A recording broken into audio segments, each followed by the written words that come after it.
kita harus mengenal masing-masing negara secara detail. Karena apa? Fungsinya selain kita mengetahui materi, kita mempelajari kebudayaannya, bahasanya, terus makanan apa yang ada di dalam negara itu, ataupun iklimnya, itu kita harus mempelajari supaya apa? Ada fungsinya karena saat kita mengenal negara-negara ASEAN ini untuk di proyeknya nanti, Miss mau mengarahkan bahwa setelah kita mempelajari mengenal negara-negara anggota ASEAN ini, kalian bisa mempelajari satu-satu negara di mana mungkin menjadi negara favorit kalian. Kalian bisa lebih detail mempelajari apa sih yang ada di dalam negara itu, makanan favoritnya apa atau kebudayaannya, adat istiadatnya itu bagaimana. Itu penting kalian mempelajari. Supaya apa? Saat kita ada entrepreneur itu kalian bisa mendalami negara apa yang ada di dalam negara itu, kalian bisa mendalaminya dan kalian bisa mengeksploitasi, mengeksplor semua apa yang ada di dalam negara itu nanti bisa kalian kembangkan di dalam entrepreneur atau di dalam TD Live nanti. Jadi selain kita mengenal negara-negara ini secara keseluruhan, Miss mau kita mempelajari secara detail masing-masing negara. Gunanya supaya membangun minat kalian untuk lebih mengenal secara khusus negara tersebut. Mungkin ada yang favoritnya negara Singapura. Ayo mari pelajari apa saja sih yang ada di dalam negara Singapura itu. Makanannya apa, kebudayaannya apa, adat istiadatnya apa. Itu kalian bisa mempelajari dan tuangkan di dalam suatu proyek ya, macam kalian menyelidiki apa sih bahasa, apa sih kebudayaannya, apa sih makanannya, itu kalian bisa melakukan suatu tahapan eksplornya supaya apa? Nanti kalau memang kalian mendapatkan sesuatu di situ yang bisa kalian tuangkan di dalam suatu proyek itu bagus. Karena gunanya kita mempelajari negara-negara ini ada tujuannya untuk di bagian apa namanya di TD Live-nya kita bisa menuangkannya di dalam proyek kita.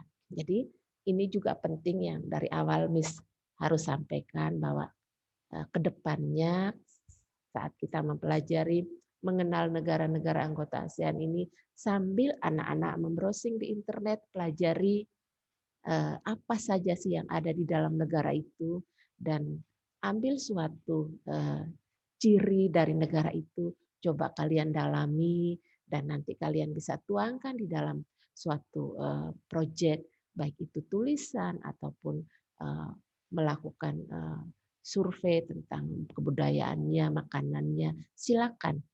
Jadi ini hanya gambaran Miss sampaikan dari awal supaya selain kalian mempelajari negaranya, terus kalian juga bisa mempelajari ciri-ciri yang ada di dalam negara tersebut. Nah, pagi hari ini kita akan mempelajari karakteristik negara-negara ASEAN. Kemarin Miss mengenalkan secara keseluruhan lewat PowerPoint yang Miss sudah sampaikan. Nah, kali ini kita mau mempelajari satu-satu karakteristiknya. Ya.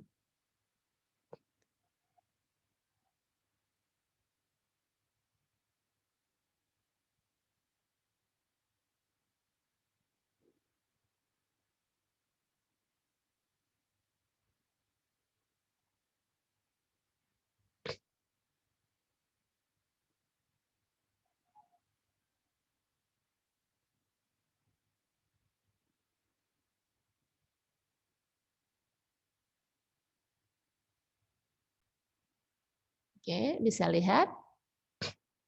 Ya. Jadi minggu kemarin, hari Senin kemarin, ini sudah sampaikan kita mengenal negara-negara anggota ASEAN. Ya, ini adalah 10 negara anggota ASEAN. Indonesia. Nah, sebelumnya kita harus tahu dulu apa itu ASEAN. Ya, jadi Association of South-East Asian Nation. Nah, ini merupakan organisasi yang beranggotakan negara-negara di Asia Tenggara ya, yang dibentuk pada tanggal 8 Agustus 1967 di Bangkok, Thailand. Nah, jadi kemarin Miss sudah jelasin tentang ke-10 negara anggota ASEAN. Dan ada 5 negara anggota merupakan pendiri daripada ASEAN, kemudian ada 5 negara anggota lain menyusul pada tahun yang berbeda. Kita bisa lihat di sini, Brunei Darussalam itu dia masuk bergabung di ASEAN pada 8 Januari 1984, kemudian Myanmar dia bergabung di ASEAN pada 23 Juli 1997, Vietnam dia bergabung di ASEAN pada tanggal 28 Juli 1995, Laos dia bergabung di ASEAN pada tanggal 23 Juli 1997, sedangkan Kamboja pada tanggal 30 April 1999.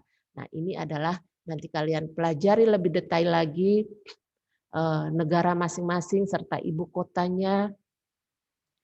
Kemudian kita bisa mempelajari berikut adalah letak geografis negara-negara ASEAN. Di sini bahwa berdasarkan letak geografi itu ASEAN terletak di antara 2 benua dan 2 samudra. Kita lihat di sini ada Samudra Hindia dan Samudra Pasifik. Kemudian 2 samudra yang mengapit ASEAN adalah benua Asia dan benua Australia. Ini adalah berdasarkan letak geografisnya.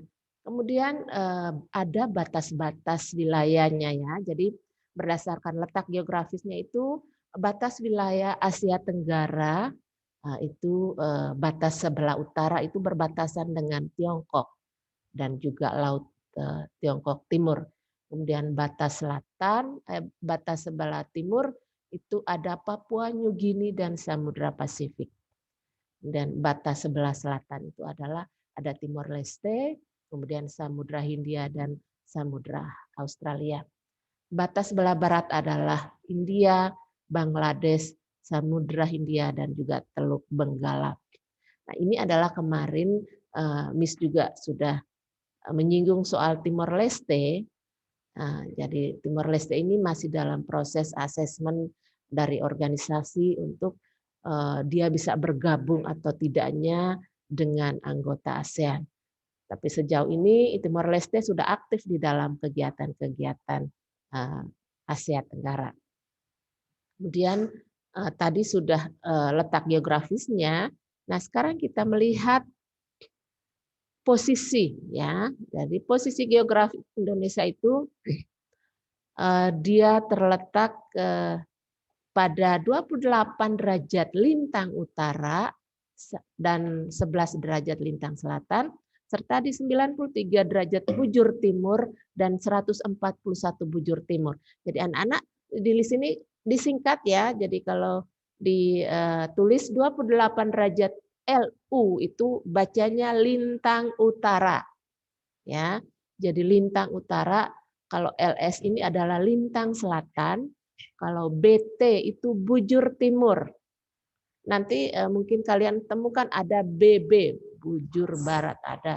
Jadi di sini kita lihat bahwa berdasarkan posisi geografisnya, ini wilayah atau posisi geografis daripada ASEAN ini terletak pada 28 derajat lintang utara sampai 11 derajat lintang selatan dan 93 derajat bujur timur sampai 141 derajat bujur timur. Ini merupakan letak atau posisi geografisnya atau letak koordinat. Jadi selain istilah posisi geografis, bisa istilah lain adalah letak koordinatnya. Jadi sebagian besar di negara Asia Tenggara ini dia terletak di belahan bumi utara. Jadi dia berada pada lintang rendah dan ini menyebabkan anggota ASEAN kebanyakan, hampir semua itu beriklim tropis. Karena apa?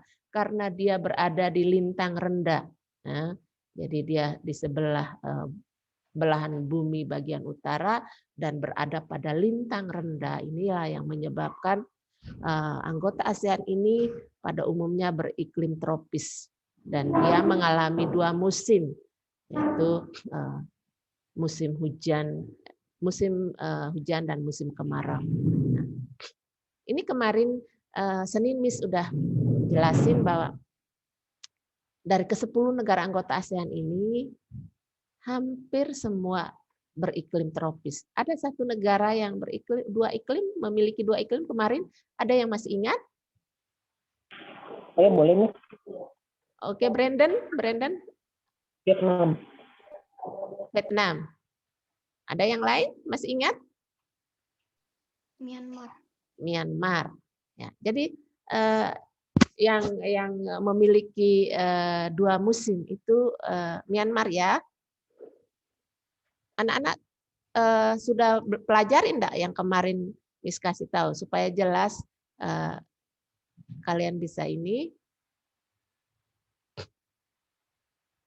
Jadi yang memiliki 2 musim itu kita lihat supaya kalian jangan sampai menduga ataupun bingung. Tapi di sini yang memiliki 2 iklim itu adalah negara Myanmar ya, Brandon. Myanmar ya, bukan Vietnam. Jadi Myanmar yang memiliki 2 iklim, yaitu iklim tropis dan juga iklim subtropis. Nah, kita kembali ke materi. Nah, jadi hampir semua beriklim tropis, hanya satu negara yang memiliki 2 iklim, yaitu Myanmar. Nah, di sini musim yang dimiliki oleh hampir semua negara anggota ASEAN ini adalah 2 musim ya. Jadi dalam setahun itu hanya 2 musim, yaitu musim hujan dan musim kemarau. Ini adalah berdasarkan posisi geografisnya. Ya, jadi ini ada selain tadi sudah Miss jelasin, Myanmar memiliki 2 iklim tadi. Karena dia memiliki 2 iklim, jadi dia juga dalam setahun itu memiliki 4 musim ya.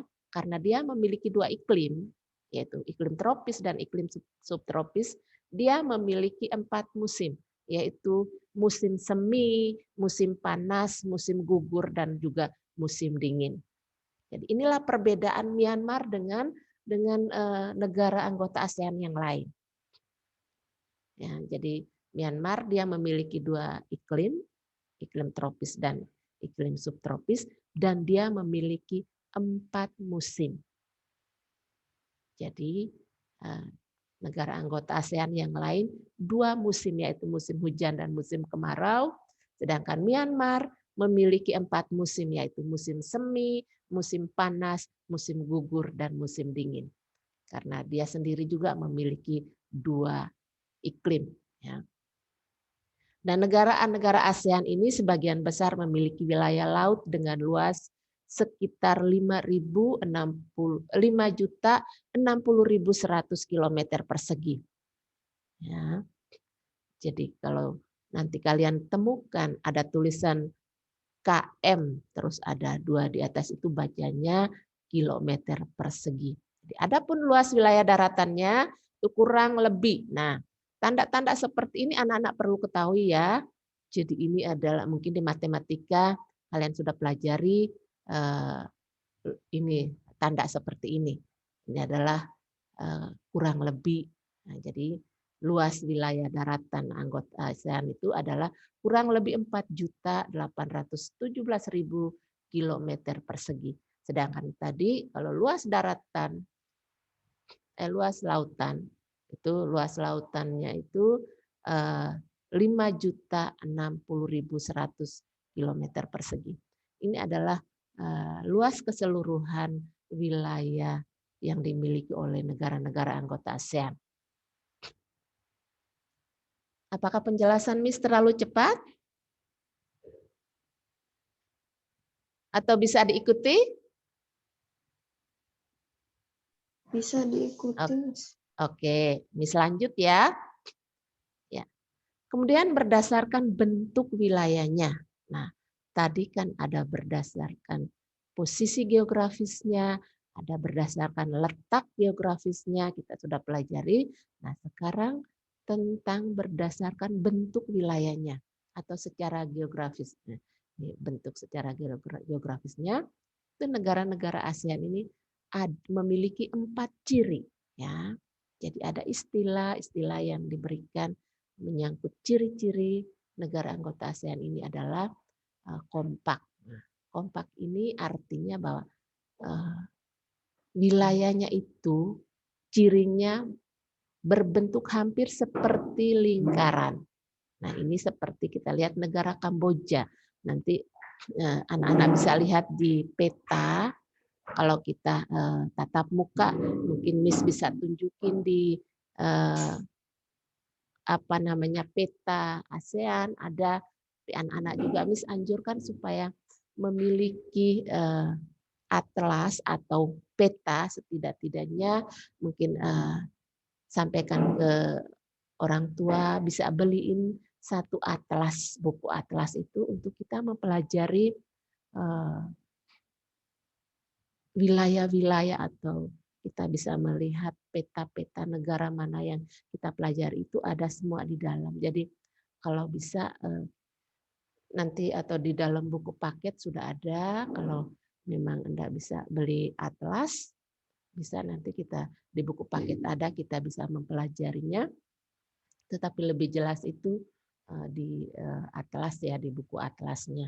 Jadi kita bisa mempelajari di sini istilah kompak atau ciri daripada negara Kamboja ini adalah dia berbentuk lingkaran. Ya, jadi mungkin nanti bisa Miss jelasin satu-satu cari ininya. Kemudian fragmented. Nah, ini adalah contoh negara Indonesia. Negara kita ini kan terdiri dari kepulauan ya, negara berbentuk kepulauan yang terpisah-pisah. Nah, ini cirinya itu disebut dengan fragmented. Jadi contohnya adalah negara Indonesia. Jadi fragmented ini artinya berbentuk kepulauan yang terpisah-pisah. Kemudian selain Indonesia ada juga yang termasuk negara terpisah-pisah itu adalah Malaysia. Malaysia kan dia ada Malaysia Timur dan Malaysia Barat. Jadi dia ada 2 pulau, jadi dia bisa dimasukkan ke negara yang berbentuk kepulauan karena dia terpisah. Nah, untuk yang ciri yang ketiga itu adalah elongated. Nah, ini adalah bentuk memanjang. Jadi, negara Vietnam itu posisinya itu memanjang. Jadi dia biasa disebut dengan istilah elongated. Nah, jadi ini adalah ciri daripada negara Vietnam. Kemudian yang keempat adalah protruded ya. Nah, protruded. Nah, ini adalah bentuknya lebih kompleks ya dan juga beragam. Ini adalah contohnya negara Thailand dan Myanmar. Jadi kalau anak-anak bisa lihat di peta itu berbentuk seperti tangan ya. Jadi dia ada jaringan, ada bentuk memanjang seperti jari tangan. Nah, itu adalah ciri-ciri daripada negara Thailand dan Myanmar. Nah, ini adalah merupakan bentuk wilayah atau ciri yang dimiliki oleh negara-negara anggota ASEAN. Kemudian kemarin Miss menjelaskan secara keseluruhan kita mengenal negara-negara anggota ASEAN. Nah, ini Miss mau jelasin satu-satu. Kita mau mengenal karakteristik negara ASEAN masing-masing. Jadi kita mempelajari dulu Indonesia ya. Nah, jadi karakteristik daripada negara Indonesia itu identitas negaranya kita bisa melihat bahwa nama resmi itu adalah Indonesia, kemudian ibu kota daripada negara Indonesia adalah Jakarta, pemerintahannya berbentuk republik. Ya. Terus kepala negaranya adalah presiden. Jadi pemerintahan republik dipimpin oleh seorang presiden. Jadi kepala negaranya itu presiden. Kemudian kepala pemerintahan ya presiden sama. Kemudian bahasa utama. Kita walaupun kita terdiri dari beberapa pulau dengan adat istiadat yang berbeda, bahasa yang berbeda, kita lihat Indonesia sendiri memiliki ratusan bahasa daerah, tetapi disatukan oleh suatu bahasa supaya kita bisa nyambung ya. Ini bahasa utama kita adalah bahasa Indonesia. Bisa enggak Miss dari daerah NTT berbicara bahasa daerah dengan orang Bali? Apakah orang Bali bisa mengerti dengan bahasanya, Miss? Tentu tidak ya. Ya. Jadi bahasa kita berbeda-beda. Jangankan dari dari Jawa mau ke Kalimantan, itu bahasa daerahnya sudah berbeda. Jadi bahasa pemersatu kita supaya bicara kita bisa komunikasi kita bisa nyambung, kita harus menggunakan bahasa Indonesia. Jadi bahasa Indonesia adalah bahasa utama, bahasa pemersatu. Nah, kemudian agama utama di Indonesia kita memiliki 6 agama ya. Jadi Islam, Kristen, Hindu, Buddha, Katolik, dan Konghucu. Ini adalah 6 agama yang diakui oleh negara. Ada yang tahu selain 6 agama ini, ada agama lain di Indonesia? Tidak ada, Miss. Iya. Jadi di Indonesia itu hanya diakui oleh pemerintah itu hanya 6 agama, yaitu agama Islam, agama Kristen, agama Hindu, agama Buddha, agama Katolik, dan agama Konghucu. Jadi tadi ini sudah bilang bahwa suku bangsa di Indonesia yang mempunyai bahasa berbeda-beda ini diperkirakan sekitar 1.340 suku bangsa. Dan ini masing-masing suku bangsa ini, masing-masing suku ini mempunyai bahasa daerah masing-masing. Ya, adat istiadatnya berbeda, ya, kemudian bahasanya berbeda. Nah ini makanya dibentuklah suatu bahasa supaya bisa mempersatukan semua ini adalah dipakai bahasa Indonesia. Penduduknya menurut proyeksi Bappenas tahun 2018 itu penduduknya sekitar 267 juta jiwa. Nah, kemarin Miss jelasin bahwa di per Desember 2020 itu sudah penduduk Indonesia sudah mencapai 271 juta jiwa. Ya. Kemudian mata uang yang dimiliki oleh Indonesia adalah rupiah. Nah, kemerdekaan Indonesia Indonesia merdeka di tanggal 17 Agustus 45. Jadi dikenal hari kemerdekaan Indonesia itu di tanggal 17 Agustus 1945. Jadi ini adalah Indonesia merdeka dikatakan bahwa Indonesia memproklamirkan kemerdekaannya itu pada tanggal 17 Agustus 1945. Kemudian identitas lain lagu kemerdekaan Indonesia itu adalah Indonesia Raya. Ada yang kenal siapa pencipta lagu Indonesia Raya? W.R. Supratman, Miss. Ini siapa yang jawab? Elijah. Oh, L. Oke, L. Terima kasih. Jadi yang menciptakan lagu kebangsaan kita Indonesia Raya itu adalah W.R. Supratman. WR itu nama lengkapnya itu Wage Rudolf ya. Jadi disingkat dengan WR itu Wage Rudolf Supratman nama lengkapnya. Kemudian maskapai penerbangan negara Indonesia yang dikenal adalah Garuda Indonesia Airlines. bandar udaranya yang terkenal adalah Soekarno-Hatta, itu ada di Tangerang. Kemudian ada Ade Sumarno di Solo, Kuala Namu di Medan, ada Ngurah Rai di Bali, Sultan Hasanuddin di Makassar, dan masih banyak lagi bandar udara di Indonesia yang kita kenal selain Soekarno-Hatta, Kuala Namu, Ade Sucipto, kemudian Ngurah Rai, dan juga Sultan Hasanuddin. Nah, ini adalah merupakan identitas atau karakteristik yang dimiliki oleh negara Indonesia.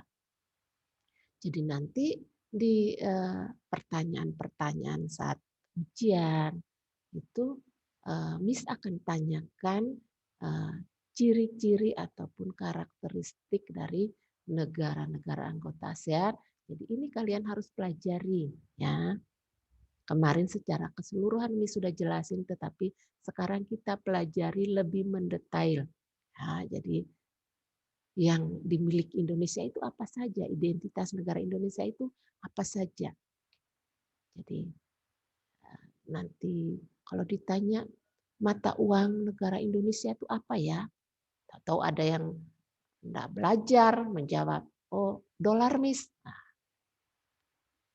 padahal yang kita miliki itu adalah rupiah. Jadi harus pelajari ciri daripada negara yang bersangkutan. Kemudian keadaan alamnya, keadaan alam Indonesia itu luas daratan Indonesia sendiri mencapai 2.800.000 kilometer persegi. Itu adalah luas daratan Indonesia. Kalau luas lautan Indonesia itu sekitar 6.400.000 kilometer persegi. Ini adalah keadaan alam daripada negara Indonesia. Jadi misalnya membahas yang penting-penting aja yang perlu anak-anak ketahui. Ya, jadi nanti ditanya luas daratan Indonesia itu berapa kilometer persegi. Kalian bisa jawab ya. Kemudian letak dan batas. Letak batas semua setiap negara anggota ASEAN itu ada mempunyai letak batas tersendiri. Nah, tadi kita pelajari tentang letak geografis negara ASEAN tadi itu adalah di 28 derajat lintang utara. Ini adalah posisi ya, posisi geografis atau letak koordinat daripada anggota ASEAN ini adalah letak koordinat atau posisi geografisnya itu adalah 28 derajat lintang utara sampai 11 derajat lintang selatan dan 93 derajat bujur timur sampai 141 derajat bujur timur. Sedangkan yang dimiliki Indonesia adalah letak negara Indonesia itu adalah di 95 derajat bujur timur sampai 140 derajat bujur timur dan antara 6 derajat lintang utara sampai 11 derajat lintang selatan.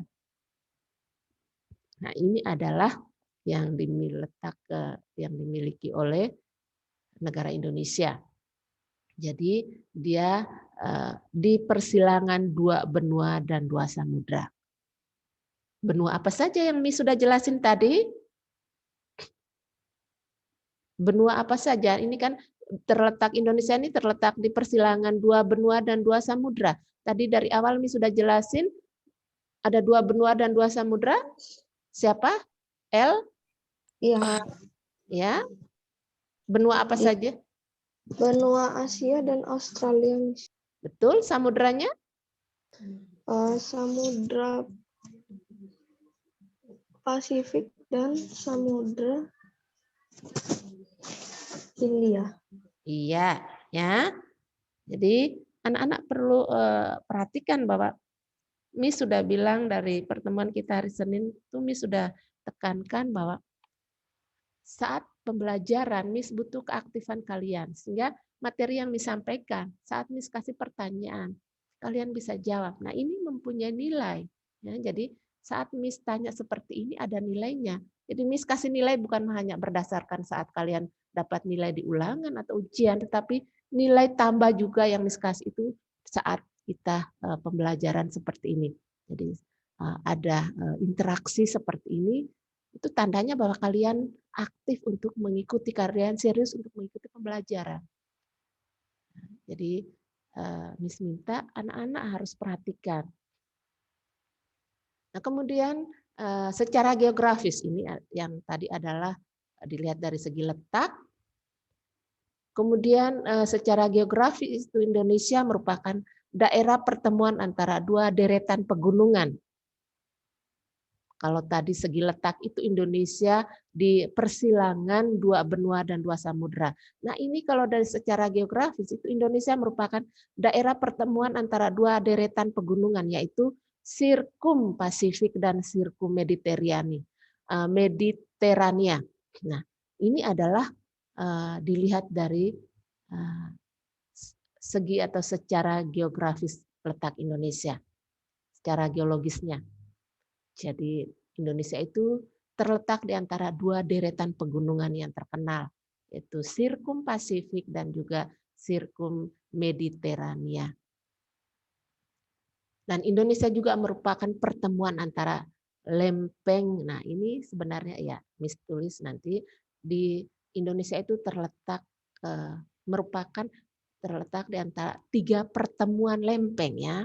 Jadi antara tiga pertemuan lempeng itu adalah lempeng Eurasia, kemudian kedua adalah lempeng Indo-Australia, yang ketiga adalah lempeng Samudra Pasifik. Nah, jadi ini adalah pertemuan antara tiga lempeng ya. Jadi posisi Indonesia itu ada di antara pertemuan tiga lempeng.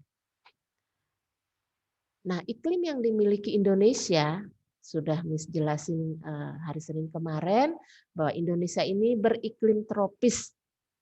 Kenapa disebut iklim tropis, Miss? Karena dia terletak di antara dua garis balik. Ya, dua garis balik yaitu 23,5 derajat lintang utara sampai 23,5 derajat lintang selatan. Jadi ini adalah merupakan posisi garis balik. Kemudian berikut adalah bentang alam. Nah, bentang alam ini kita lihat bahwa permukaan bumi ini memiliki perbedaan ketinggian secara vertikal yang biasa disebut dengan relief. Kemudian berdasarkan relief ini ada daratan di Indonesia antara lain adalah pegunungan. Jadi ini adalah merupakan bentang alam yang dimiliki oleh Indonesia. Jadi Indonesia ini dikenal alamnya itu dikenal banyak memiliki pegunungan, daerah pegunungan. Nah, jadi Indonesia ini juga memiliki dua deretan pegunungan besar, yaitu Sirkum Pasifik itu melalui Sulawesi, Maluku, Irian, dan juga Halmahera. Nah, kalau kemudian Sirkum Mediterania ini dia meliputi dua jalur atau busur, yaitu busur dalam yang bersifat vulkanis dan busur luar yang memiliki atau yang bersifat non-vulkanis. Kemudian ciri atau karakteristik yang dimiliki Indonesia yang lain selain iklim, bentang alam, juga dia memiliki penduduk. Ya, Indonesia, masyarakat Indonesia ini kan memiliki istilah atau semboyan yang disebut dengan Bhinneka Tunggal Ika. Nah, artinya bahwa walaupun kita berbeda-beda tetapi kita tetap satu.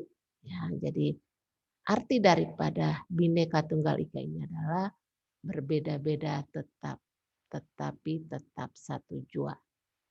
Ini adalah merupakan ciri yang penduduk yang dimiliki oleh Indonesia. Jadi kita lihat bahwa ciri orang Indonesia ini kan bermacam-macam. Kalau orang Jawa ngomongnya halus, Kalau orang Timur ngomongnya kasar, ya kasar tapi hatinya baik ya. Jadi jangan dilihat dari posturnya. Jadi ciri-ciri orang Timur biasanya orang Timur atau bagian timur Papua, Ambon itu dia memiliki ciri rambutnya kebanyakan keriting, kulitnya hitam atau sawo matang ya. Kemudian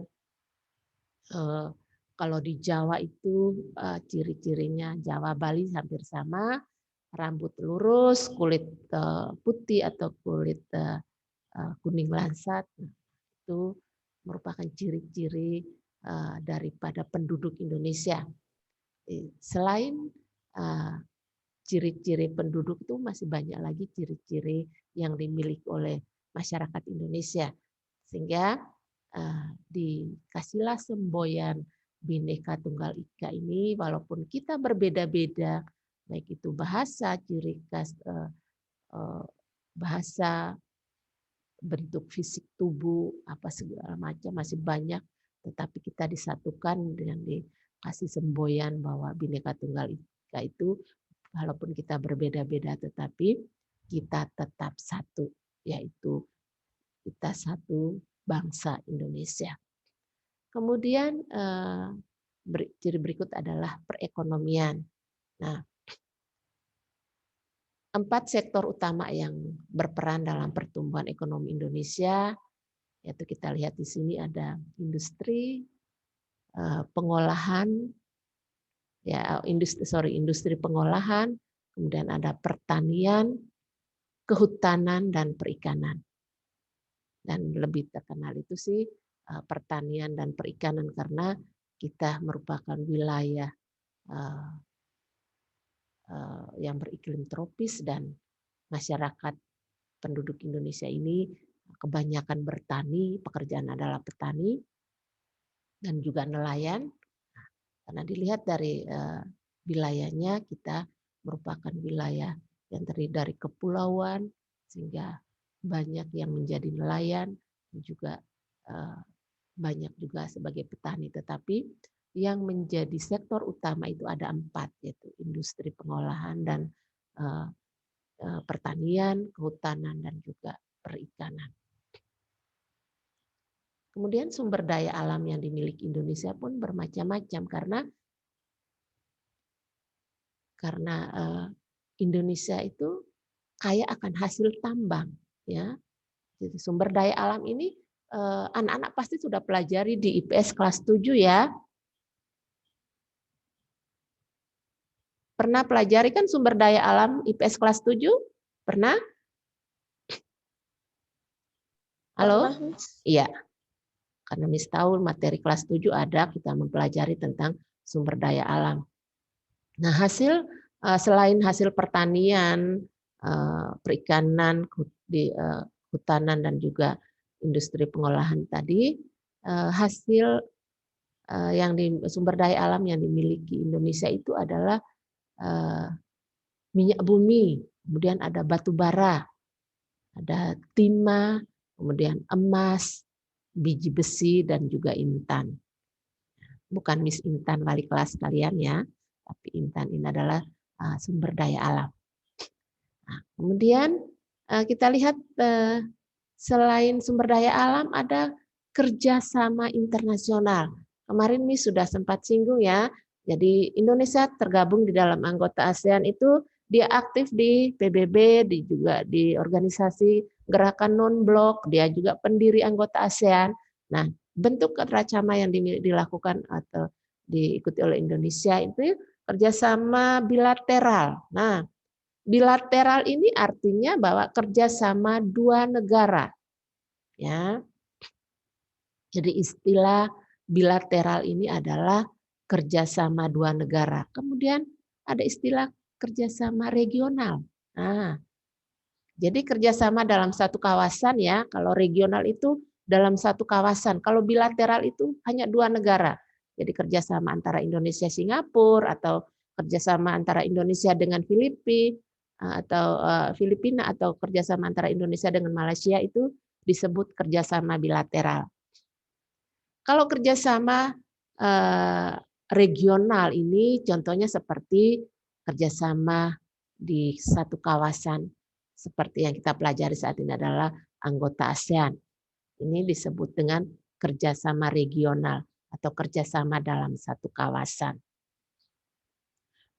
Ada istilah subregional. Nah, subregional ini adalah merupakan bentuk kerjasama dengan beberapa negara di satu kawasan. Jadi tadi bilateral hanya 2. Kalau subregional ini lebih dari 2. Jadi bisa kerjasama antara Indonesia, Singapura, Malaysia.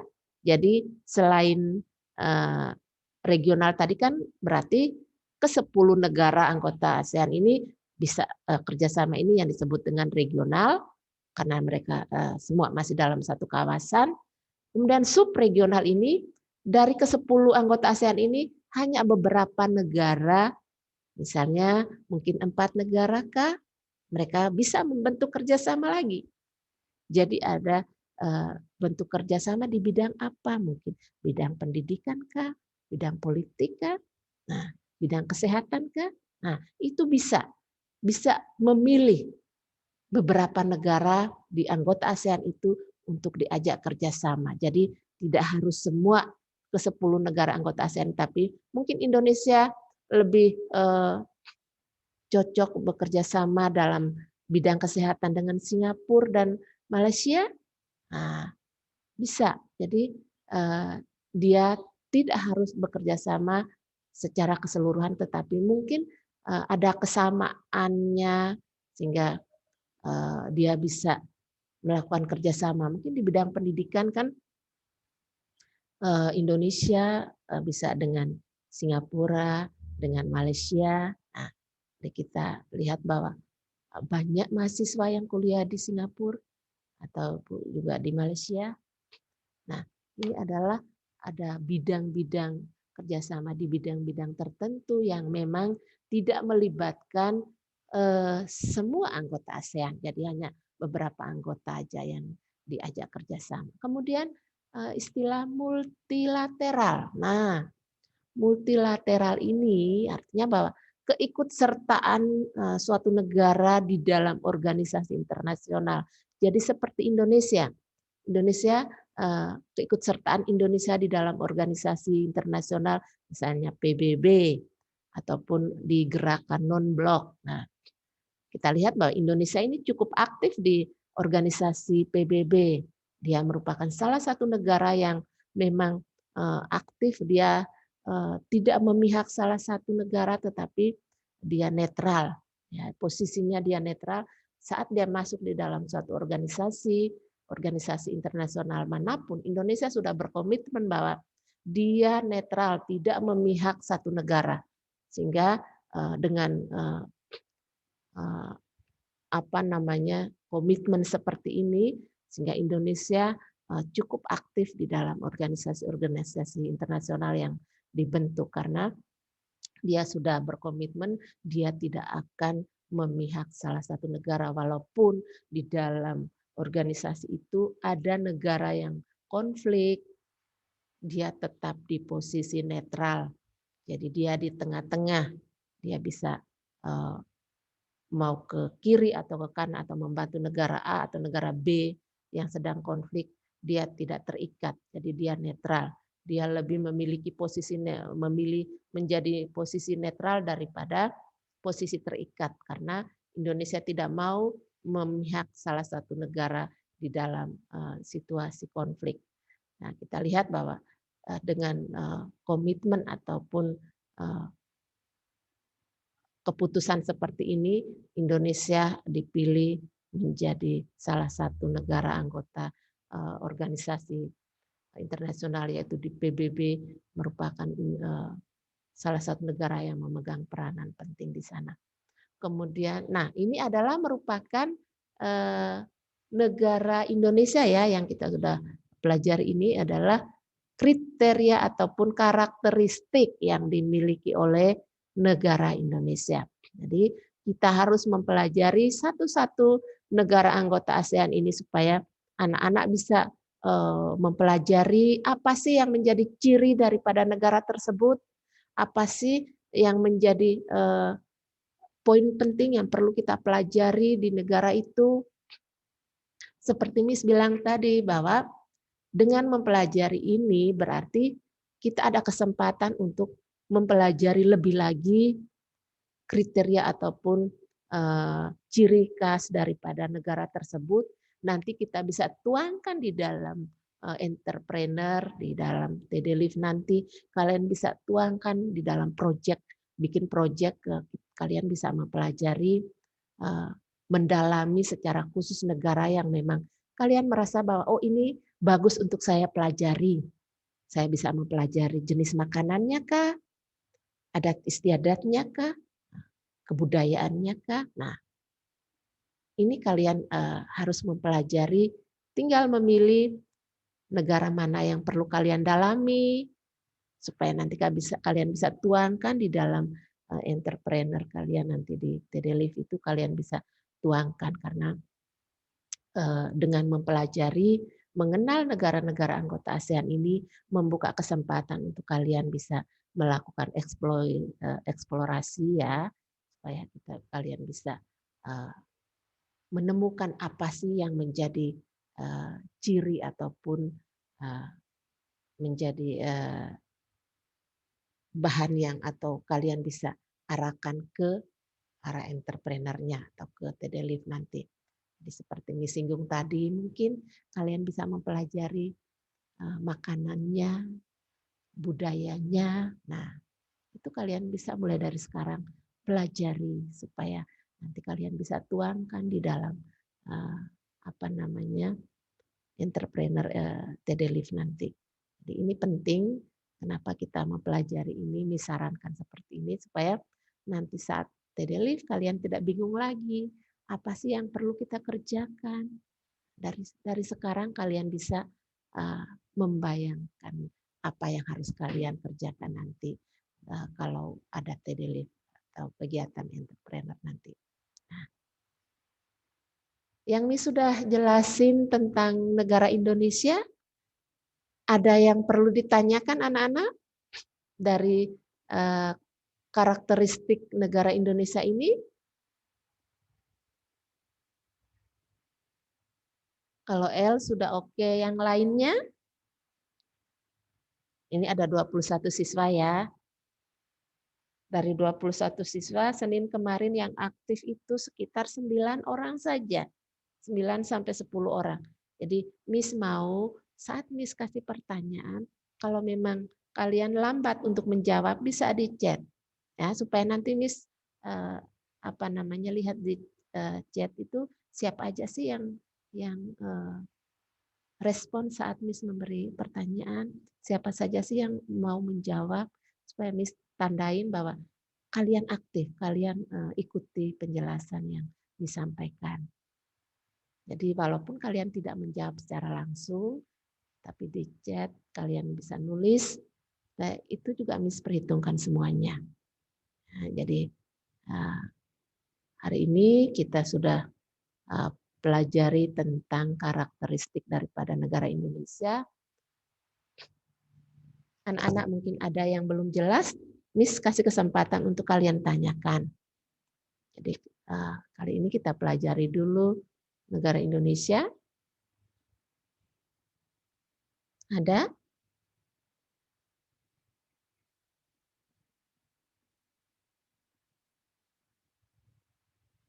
Sudah jelas semua? Anak-anak kelas 8B, 8C hebat-hebat semua nih. Tidak ada yang ditanyakan berarti sudah jelas ya.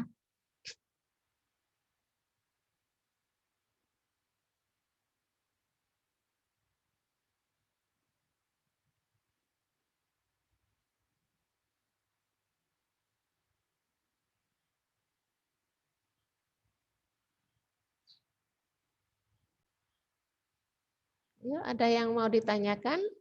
Yovani, Olivia. Sudah jelas, Yo? Sudah, Miss.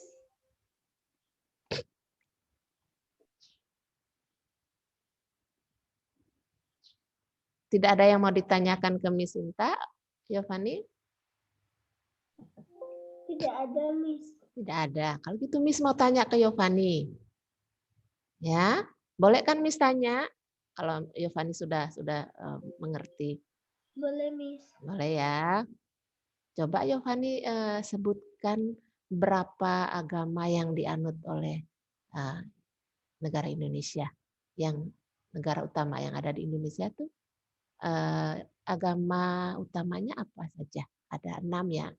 Coba Giovanni sebutkan. Yang agama itu ada 6. Apa saja? Yaitu Islam, Kristen, Katolik, Hindu, Buddha, dan Konghucu. Bagus ya. Jadi Giovanni bisa ikutin. Kalau tadi Miss jelasin letak dan batas atau letak kita lihat di letak batas tadi, Indonesia itu terletak di antara berapa derajat? Mungkin ada yang tahu?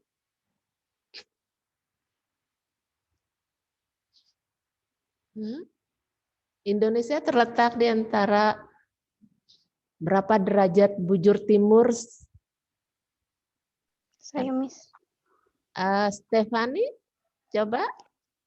95 derajat BT, 141 derajat BT, 6 derajat LU, dan 11 derajat LS. Ya, jadi kalau bisa nanti seperti ini sudah jelasin tadi, baca yang jelas. Nanti teman-teman tahu apa sih BT, apa sih LU. Nah, kalau bisa ditanya seperti itu, jelasinnya begini. Indonesia terletak di antara 95 derajat bujur timur sampai 141 derajat bujur timur. Dan antara 6 derajat lintang utara sampai 11 derajat lintang selatan. Nah, itu kan enak ya. Supaya kita juga tahu istilahnya. Oh, BT itu bujur timur. LU itu lintang utara, LS itu lintang selatan. Nah, karena ada yang pasti lupa apa sih BT, apa sih LU, apa sih LS. Jadi kalau jawab, Miss kasih pertanyaan itu dijawab, dijelaskan dengan jelas ya. Nah, kemudian tadi sudah Stefani sudah sebutkan Indonesia terletak di antara 95 derajat bujur timur sampai 141 derajat bujur timur dan antara 6 derajat lintang utara sampai 11 derajat lintang selatan. Indonesia juga terletak di antara 2 benua dan 2 samudra. Siapa yang bisa sebutkan? Saya boleh, Miss. Ya, Brandon? Indonesia terletak di antara di antara benua Asia dan Australia, Samudra Pasifik dan Hindia. Iya. Ya, jadi Indonesia itu terletak di antara 2 benua dan 2 samudra, benua Asia dan benua Australia, Samudra Pasifik dan Samudra Hindia. Nah, kalau tadi sudah banyak yang sudah jelaskan juga bahwa iklim yang dimiliki oleh Indonesia adalah Indonesia beriklim tropis karena dia terletak di antara 2 garis balik. Ada yang ingat? Saya, Miss. Oke, Satwika? Di 2 garis balik, 23 setengah lintang utara sampai 23 setengah lintang selatan. Iya, bagus. Jadi Indonesia itu beriklim tropis karena dia terletak di antara 2 garis balik, yaitu 23,5 derajat lintang utara sampai 23,5 derajat lintang selatan. Ya.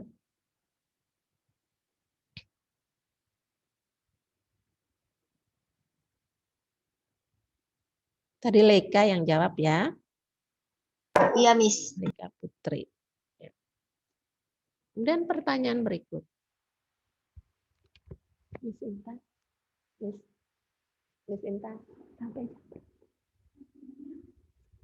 Oke, karena kita sudah lewat waktu, nanti Miss akan kasih pertanyaan lagi kali berikut. Kita sampai di sini dulu ya anak-anak ya. Nah, waktunya sudah lewat 4 menit. Mari kita berdoa. Terima kasih Tuhan buat kesempatan pagi hari ini kami sudah belajar. Kiranya Tuhan memberkati anak-anakku semua yang ada di rumah, di mana pembelajaran materi yang sudah kami sampaikan, biar mereka bisa mengerti dan memahami dengan baik. Berikan mereka kesehatan dan juga semangat belajar supaya apapun yang dipelajari, mereka sungguh-sungguh mempelajarinya Tuhan. Terima kasih Bapa. Di dalam nama Yesus kami berdoa. Haleluya. Amin. Oke anak-anak, terima kasih buat respon kalian hari ini. Kalau memang ada yang kurang jelas, boleh nanti disampaikan ke Miss Sinta ya. Terima kasih, Tuhan Yesus memberkati.